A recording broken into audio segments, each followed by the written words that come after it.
Ramagundam municipal ఎన్నికల్లో రసవత్తరంగా సాగనున్నాయి. ఒక్కో డివిజన్లో 15 నుంచి 20 మంది అభ్యర్థులు పోటీ పడుతున్నారు. ప్రధాన పార్టీలకు దీటుగా ఇండిపెండెంట్లు గట్టి పోటీనిస్తున్నారు. చాలా చోట్ల కాంగ్రెస్, టీఆర్ఎస్ రెబల్ అభ్యర్థులు బరిలో నిలిచారు. రామగుండం మున్సిపాలిటీలో కేంద్ర, రాష్ట్ర ప్రభుత్వాలకు చెందిన పరిశ్రమలున్నాయి. సింగరేణి బొగ్గు పరిశ్రమతో పాటు ఎన్టీపీసీ, ఏపీ జెన్కో వంటి విద్యుత్ సంస్థలున్నాయి. ఇందులో పనిచేసే వేలాది మంది ఉద్యోగులు ఇక్కడే ఓటు హక్కును కలిగి ఉండడంతో వీరి ఓట్లు మున్సిపల్స్ లో కీలకం కానున్నాయి. కాలనీలో నీటి వసతి కానీ లేదు, తాత్కాలికంగా ట్యాంకర్లతో తెచ్చిపోయడం కాదు, శాశ్వత పరిష్కారం చూపిస్తా. అలాగే ఒక గ్రంథాలయం ఏర్పాటు చేస్తాము.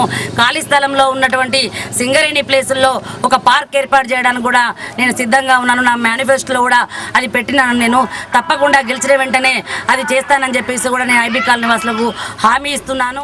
రామగుండంలోని 50 డివిజన్లలో 34 డివిజన్లు కార్మిక వాడల్లోనే ఉన్నాయి. మున్సిపాలిటీలో మొత్తం ఓట్ల సంఖ్య 171,550 కాగా ఇక్కడ పనిచేస్తున్న ఉద్యోగులు, అధికారులు, ఒప్పంద కార్మికులు, వారి కుటుంబ సభ్యులు ఓట్లు మొత్తం కలుపుకుంటే 1,00,000కు పైగా ఓట్లుంటాయని అంచనా.